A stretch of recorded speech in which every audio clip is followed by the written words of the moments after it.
No vídeo anterior, a gente discutiu sobre a ordenação de sequências usando a estratégia de divisão e depois junção. Essa estratégia ela é do tipo divisão e conquista, que a gente pode aplicar para vários problemas que têm uma complexidade maior do que uma complexidade linear, que é basicamente o conceito de que dois problemas menores eles têm uma complexidade menor do que um problema maior. A gente viu que essa estratégia de dividir, separar e depois juntar consistia em ter uma sequência, separar essa sequência em duas partes ainda não ordenadas, ordenar essas sequências de maneira independente e depois juntar essas duas sequências já ordenadas em uma solução única ordenada. No vídeo anterior, a gente discutiu a ordenação por particionamento, ordenação por separação, ou ordenação por divisão, que é o conhecido quicksort. O quicksort ele particiona a sequência utilizando uma estratégia de um pivô. O pivô é um elemento dessa sequência que é utilizado para separar entre todos os elementos que são menores que o pivô e todos os que são os maiores que o pivô. E a grande vantagem de fazer isso é que, como essas duas sequências elas não têm nenhum tipo de intercalação, isso é, o maior elemento de uma sequência é menor do que o menor elemento que a outra sequência, então a junção dessas duas sequências, uma vez que elas já estejam ordenadas, é trivial. Todos os elementos de uma vão ficar antes que todos os elementos da outra e assim se mantém a ordenação. A gente viu que esse algoritmo do quicksort, ele tem uma desvantagem quanto à sua complexidade pelo fato de que é difícil prever qual que é o melhor pivô em cada situação. A gente viu que se o pivô ele divide de uma maneira equilibrada, isso é, em duas metades mais ou menos do mesmo tamanho, a complexidade desse algoritmo ela é n log n, que é muito boa. Porém, se esse pivô é selecionado de uma maneira ruim, de forma que as duas partes não estejam equilibradas, ou tem uma muito maior que a outra, então a complexidade do algoritmo se aproxima de n quadrado, isso é, quadrática, que é bastante ruim. O que a gente vai ver nesse vídeo é um outro algoritmo baseado na estratégia de divisão e junção, mas que ele tem uma vantagem, que para em qualquer situação a sua complexidade é n log n. Mas ele tem uma desvantagem que a gente vai discutir no caminho. Então, o algoritmo que a gente vai discutir nesse vídeo é o algoritmo de ordenação por junção, ou merge sort, que é como vocês vão encontrar mais facilmente na internet.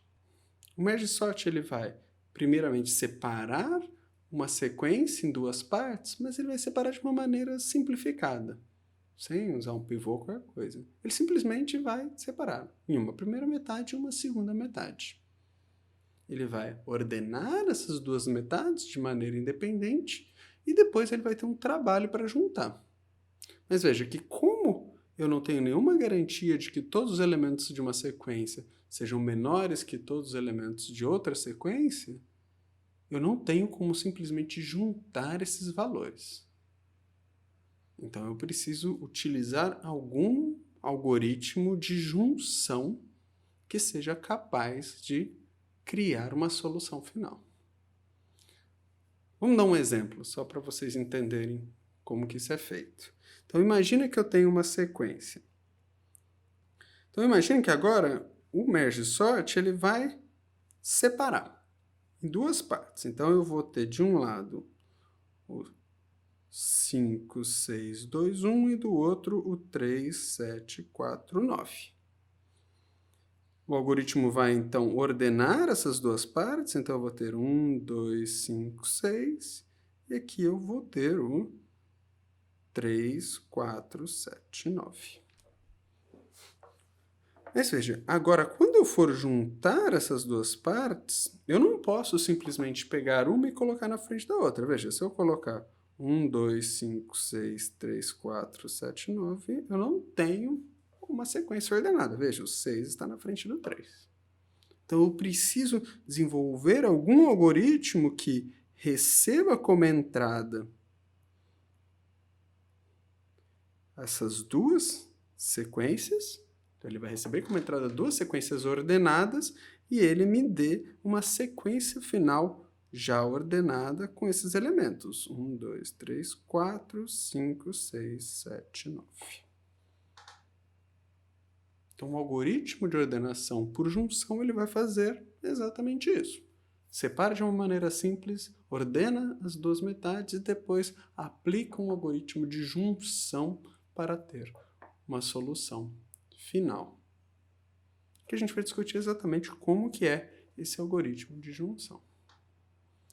Mas veja, a cara do algoritmo, ele é exatamente a cara que tinha o merge sort, que era algo do tipo um sort em n, e eu tinha uma primeira parte que era de separação, depois uma ordenação da primeira metade, depois uma ordenação da segunda metade ou segunda parte e depois uma junção.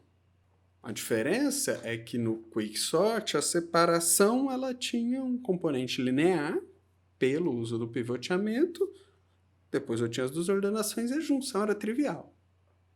Agora, a nossa separação é constante, é simplesmente uma delimitação do nosso vetor entre uma primeira metade e uma segunda metade. Mas a gente tem que ver como que é feita, então, essa junção. Então, vamos lá. Então, vamos ver como que a gente implementa essa junção, o algoritmo de junção. Então, vamos voltar para aquele exemplo. Um primeiro vetor que tinha 1, 2, 5, 6, e a gente tinha um segundo vetor, 3, 4, 7, 9. E a gente quer ter, no fim, um vetorzão, que vai ter aqui total de 8 elementos, certo? Em que eu vou incluir esses valores. Então, veja. Olhando esses dois vetores, eu te pergunto, quais são as possibilidades de valores que vão entrar na primeira posição? Então, eu vou começar a preencher esse vetor a partir do primeiro elemento, depois do segundo elemento, e assim. Então, eu vou ter uma variável aqui, que é a minha II. Então, essa variável vai dizer, quem será que é o meu primeiro elemento? Veja, o primeiro elemento ele tem que ser o menor de todos os elementos. Então, considerando todas as possibilidades do V1 e todas as possibilidades do V2, quais são os elementos possíveis de entrar aqui? Bom, o menor elemento do V1 é o primeiro elemento, porque esse vetor está ordenado. Assim como o menor elemento do V2 é o primeiro elemento, pois esse vetor está ordenado. Então, eu vou ter que comparar esses dois elementos aqui, o 1 e o 3, para saber quem que é o menor deles que vai entrar na minha sequência. Se eu comparar o 1 e o 3, eu vejo que o 1 é o menor, então eu vou ter que o 1 é o primeiro elemento. Se o 1 é o primeiro elemento, eu não vou mais utilizar ele, então eu posso tirar o 1 do meu processo de construção dessa solução. Agora eu vou ter que considerar como o primeiro elemento da próxima sequência o 2. Então eu posso ter aqui uma variável, como um pp, que vai me indicar quem que é o primeiro elemento daquela sequência. E uma variável qq, que é um elemento da outra sequência. Veja, como eu retirei o primeiro elemento do V1 e inseri ali, então eu coloco o pp para frente, porque o 1 já não me interessa mais. Agora eu preciso, então eu posso também adiantar o ii para frente e ver quem que é o segundo elemento dessa solução. Bom, vai ser o menor elemento da primeira ou o menor elemento da segunda. E eu vou comparar os dois. Só que agora o menor elemento da primeira não é mais o primeiro elemento, porque o primeiro elemento já foi inserido. Será o segundo elemento, que é o 2. Então eu comparo o 2 e o 3, quem que é o menor? O 2 ainda é o menor. Então eu vou colocar o 2, eu vou cortar o 2 aqui e eu vou colocar o PP apontando agora um pouquinho para frente. E o meu II também vai para frente. Veja, e assim vou adiante. Eu sempre comparo o primeiro elemento de 1, o primeiro elemento de 2 e insiro o menor. Agora, nessa situação, eu irei o 3, que é do de baixo. Então, eu não preciso mais do 3, o QQ aponta para a segunda posição. 4 com o 5. O 4 é menor, então eu coloco... o 4, antes eu deveria ter adiantado o II. Lugar errado. E eu atualizo também o meu QQ. E assim eu vou. 5 e 7 vai ser o 5. Eu atualizo o meu PP. 6 e 7 vai ser o 6. Acho que já deu para entender, né? 6 e 7 vai ser o 6. Mas veja que interessante. Agora o PP chegou ao final dessa sequência. Como não há mais nenhum elemento da primeira sequência, eu posso simplesmente copiar todos os elementos da outra sequência. Se o PP estava aqui no 7, então agora eu simplesmente incluo o 7 e o 9. E assim eu tenho o meu vetor final. Essa é a base do algoritmo. Então eu vou precisar de 2 vetores separados, 2 ponteiros de cada vetor que vão me dizendo qual é a primeira posição e um ponteiro do vetor final, que é onde eu vou inserindo. Mas aqui que entra o problema desse algoritmo. Veja, se eu tentasse fazer isso como um vetor em linha, eu posso ter só um vetor em que eu tenho essas duas sequências. Eu tenho lá o 1, 2, 5, 6 e o 3, 4, 7, 9. E eu poderia colocar aqui o meu PP aqui, o meu QQ aqui. Mas o problema agora, imagina, eu seleciono 1 e 3, o 1 está na posição certa, ótimo. Eu venho para cá. 2 e 3, o 2 está na posição certa, ótimo. Agora eu coloco o 5 e o 3 não estão na posição correta. Então eu teria que colocar o 3 aqui. Eu não tenho como fazer isso sem abrir esse espaço. Se eu simplesmente trocar de posição o 3 e o 5, eu baralho tudo o que está ali. Agora, se eu insiro o 3 naquela posição, eu tenho que deslocar o 5 ou 6, que vai me dar já um componente linear. O problema desse algoritmo é que não consigo fazer ele em linha, de maneira eficiente. Então, o que eu preciso de um outro espaço de mesmo tamanho para onde eu vou percorrer e aonde eu vou incluindo esses dois valores. Então, o grande problema da ordenação por junção, ou merge sort, é que eu preciso de pelo menos um espaço de memória que seja do tamanho do vetor que eu vou realizar a cópia. O tamanho desse espaço de memória ele pode ser utilizado, alocado apenas para o uso durante a execução da ordenação, mas ele é proporcional ao tamanho do meu vetor final.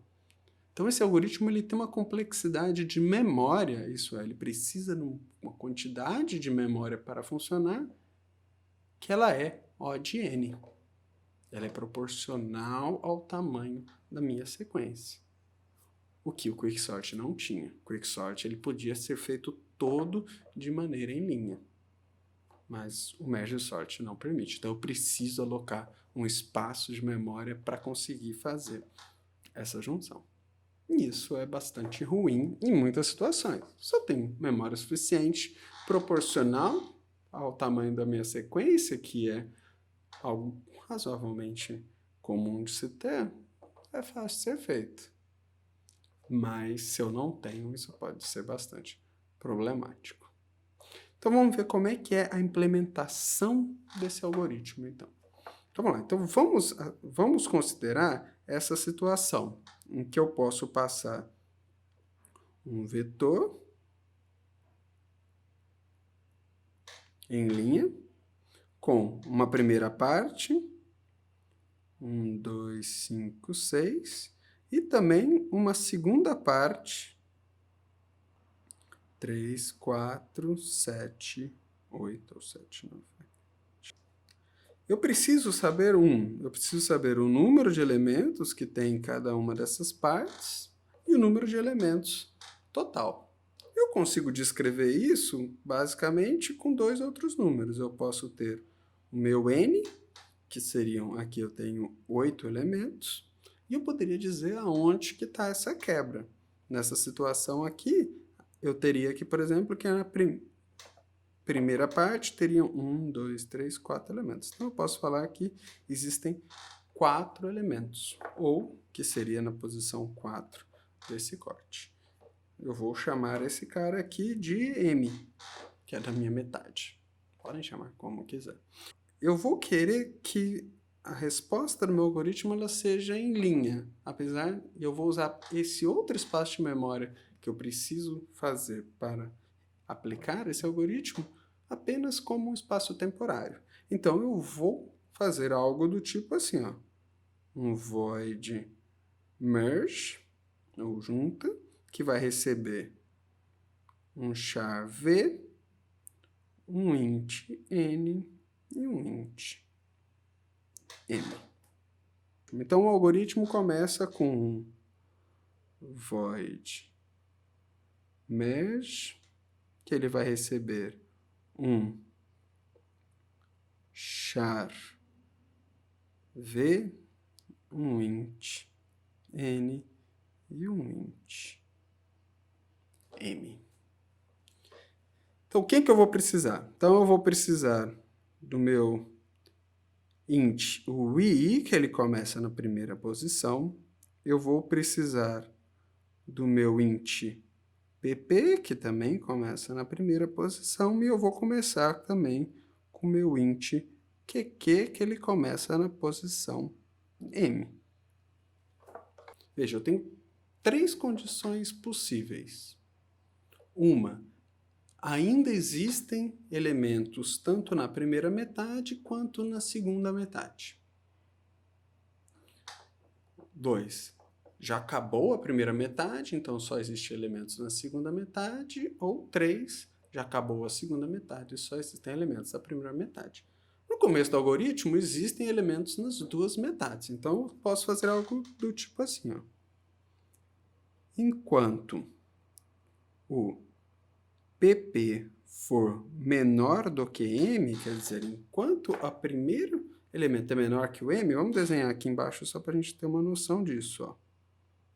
A gente tem vários elementos, eu tenho o n final e o m que me diz com relação à primeira metade. Eu tenho uma primeira metade que diz respeito ao m, e eu tenho uma segunda metade que diz respeito ao n, certo? E eu vou incluir o meu pp na primeira parte e eu vou incluir o meu qq nessa segunda parte. Então, enquanto o pp for antes que o m, ou menor ou igual a m menos 1, eu ainda tenho elemento na primeira metade. Enquanto o qq for menor que o n, ou menor que n menos 1, eu ainda tenho elemento na segunda metade. Então, eu vou fazer algo do tipo, enquanto o pp for menor que o m e o qq for menor que o n, eu tenho que fazer aquela comparação. Certo, mas aonde que eu vou, então, inserir o elemento que eu vou encontrar que vai ser o menor entre o v, a posição o v de pp ou o v de qq, quer dizer, que vai ser o menor entre essas duas metades. Eu preciso inserir isso num vetor temporário. Então, eu preciso alocar esse espaço. Então, eu posso fazer isso como algo do tipo assim, ó. Entre essas duas linhas aqui, eu posso fazer um char temp vai ser igual a um char estrela malloc n vezes size of char. Certo? Então, eu aloquei um outro espaço. Enquanto o meu v está apontando para cá, eu vou ter o meu temp apontando para um outro espaço que tem o mesmo tamanho n. E o meu ii, ele vai estar apontando aqui para esse primeiro elemento. Certo? Então, vamos lá. Então, agora, eu tenho, considerando essa primeira situação de que o PP ou o QQ ainda estão em posições válidas, eu ainda tenho elementos na primeira e na segunda metade. Agora, eu tenho, qual que é o elemento que eu vou inserir na parte temporária? Vai ser o menor deles.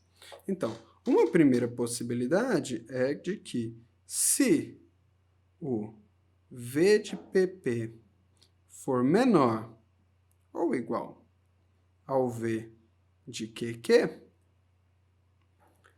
então eu tenho que inserir o elemento V de PP na posição temp de II e depois incrementar o PP e o II. Então ficaria algo mais ou menos assim, ó. Então aqui eu teria que o temp de II é igual ao V de PP e depois eu precisaria fazer um II e um PP mais. Mas vocês eu posso incluir tudo isso na mesma chamada, porque eu posso colocar esse operador de incremento dentro da atribuição. Vamos lá, vou desenhar e eu explico como que isso funcionaria. Então eu posso simplesmente colocar um temp II é igual ao V de PP mais. Veja, esse operador de incremento, quando ele está incluído em alguma outra operação, se ele estiver depois do nome da variável, II então ele vai realizar a operação de atribuição, temp recebe o valor de V e depois vai incrementar. Então, nessa situação, esse código temp de I++ igual a V de PP++, ele vai fazer primeiro a atribuição, depois vai incrementar o I, depois vai incrementar o PP. Se eu colocasse o mais antes do II ou antes do PP, colocasse mais PP ou mais II, então esse incremento ia ser antes da atribuição. Tem situações em que isso é bastante útil. Essa situação funciona exatamente como nós quisermos. A alternativa, o else, seria em que o V de QQ é menor. Então, nessa situação, eu teria que o temp de I++, da mesma forma, vai receber o V de QQ++. Agora, veja. Terminado isso, isso vai continuar andando enquanto o PP e o QQ estão nas posições certas, ele vai sempre atribuindo esse valor para o I, até que ele vai sair. E ele pode sair por duas situações. Se numa situação de que o PP for menor que o M, eu vou que significa que eu ainda tenho elementos na primeira metade, então eu vou continuar inserindo esses valores. Então, enquanto isso for verdade, eu faço temp de I++ igual a V de PP++. Ou a outra alternativa seria se o QQ for menor do que o N, eu faço que o temp de I++ igual ao V de QQ++. Veja que ele só vai entrar em uma dessas duas opções, desses whiles. Ele não vai entrar nos dois. Porque se tivesse os dois, ele não teria saído do primeiro loop. Agora, feito isso, todos os elementos vão estar no temporário e não no valor inicial. Então, eu preciso devolver eles para os valores. Então, eu posso fazer algo do tipo assim, ó. Um for, certo? Do tipo for. Se eu fizer I igual a 0, I menor que N, I++, eu faço que o V de I é igual ao temp de I. Terminado isso, ele vai ter copiado de volta para aquela área de memória o vetor já ordenado. Por fim, eu só preciso dar um free no meu tempo e liberar aquele espaço. E assim eu termino meu algoritmo. Legal, né? Essa é a carinha do algoritmo. Qual que é a complexidade dele? Bom, ele vai percorrer toda essa parte aqui, ó, ele vai percorrer puxando, sempre incrementando o i até que ele chegue em n. Significa que toda essa parte aqui, ela é O de n. Da mesma forma que esse outro for também é um O de n. Eu tenho uma soma entre esses dois valores. Lembra que a soma você pega o maior deles, que é O de n. No fim, todo esse merge aqui, ele é O de n. Então, quando eu voltar para aquela carinha do algoritmo, lembra, eu vou ter agora o quê? Que o meu t de n, ele vai ser uma função de separação, que é O de 1, ela vai ter uma junção, que é O de n, e ela vai ter essas ordenações, que vai ser t de n sobre 2. Por quê? Porque eu que decido por essa divisão. Não tem mais aquele problema da divisão baseada no pivô. Isso me dá uma expressão muito semelhante àquela expressão que vocês viram no Quicksort, na situação em que divisaram no meio. A única coisa que agora o O de n está relacionado à junção e não à separação. Então, a análise de complexidade é exatamente a mesma fórmula que me dá uma complexidade O de n log 2 de n em qualquer situação. Então, a graça desse algoritmo é que a complexidade dele é sempre n log n, mas a parte ruim dele é que para realizar a junção de maneira linear, eu preciso de um espaço adicional de memória. Legal, né? Então, para finalizar, vamos só olhar como que a gente desenha isso numa sequência qualquer. Então, vamos colocar até mesmo aquela... Vamos colocar algo assim. 3, 7, 9, 2, 1, 5, 8, 6. Então, como que vai fazer essa divisão? Então, a primeira coisa, divide os dois. E ele vai chegar 3, 7, 9, 2. Vamos continuar de maneira recursiva. Divide esses dois. Vai ficar 3, 7, 9, 2. Agora eu posso dividir novamente cada um desses. Vai ficar 3, 7, 9, 2. Bom, se ele é de tamanho 1, ele já está ordenado. Então, eu posso juntar esses dois. Então, quando eu junto o 3 e o 7, eu vou ficar com 3, 7. Agora, preciso esperar a outra metade. Então, quando eu junto o 9 e o 2, eu vou ficar com 2 e 9. E agora eu posso juntar esses dois. Então, eu vou ficar com 2, 3, 7, 9. Agora eu preciso esperar a outra metade. Então, aqui, novamente, eu vou ter 1, 5, 8, 6, eu divido em 2. O 1, 5 eu corto, o 8, 6 eu corto. Então, eu já tenho o 1 e o 5 já ordenados aqui, certo? Aqui vai me dar 1, 5. O 8, 6 junto para 68, que juntando os dois fica 1, 5, 68, já estava junto. E agora eu já tenho essas duas metades, é só juntar elas, que vai me dar. Só pegar, ó. 1 e 2, entra o 1, vem para o 5. 5 e 2, entra o 2, vem para o 3. 5 e 3, vem o 3, vem para o 7. 5 e 7, vem o 5, vem para o 6. 6 e 7, vem o 6. O 6 veio para cá. 8 e 7, vem o 7, veio para o 9. 8 e 9, vai o 8. Aí só sobrou o 9, eu fico 9 e eu tenho o vetor ordenado. Então, assim que eu demonstro o funcionamento do meu merge sort em uma instância específica. Tá legal, mas apenas um último detalhe sobre esse algoritmo. Veja, como ele é organizado de uma maneira recursiva, veja que ele vai terminar sempre que, se o n for igual ou menor a 1, eu não preciso fazer nada, eu simplesmente retorno, porque o vetor já vai estar ordenado. Então, essa é a minha condição de parada. Mas eu posso fazer situações também o seguinte, eu posso, dependendo do tamanho, decidir utilizar uma ordenação de algum tipo, de outro tipo. Esse tipo de ordenação é uma ordenação mesclada. Eu posso, por exemplo, nas partes maiores, aplicar um merge sort. Mas quando o meu vetor chega num determinado tamanho, então, em vez de utilizar uma ordenação de merge sort para essa metade, eu posso usar um insertion sort, ou um quick sort, ou qualquer coisa do tipo.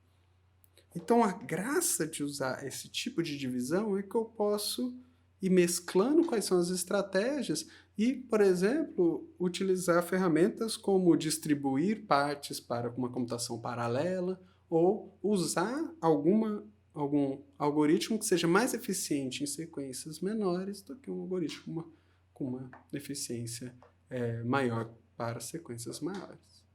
Dá para fazer bastante coisa em cima disso. Então, legal, né? Então, com isso, a gente encerra essa parte desses algoritmos de ordenação. A gente viu os algoritmos de ordenação de bolha, a gente falou sobre os algoritmos de inserção e de remoção, e também a gente viu os algoritmos baseados em divisão e junção. A gente vai ver no próximo vídeo, a gente vai ver um algoritmo que a gente chama de ordenação linear. Esse algoritmo, ou ordenação por frequência. Esse tipo de algoritmo, eles conseguem uma ordenação eles conseguem realizar ordenação com complexidade linear, O de n, que é melhor do que qualquer uma das complexidades que a gente viu aqui. E essa ordenação é linear, melhor e pior caso. Mas eles têm alguns problemas que podem tornar difícil a sua aplicação em casos reais. Mas a gente vai discutir isso nos próximos vídeos. Então, até lá!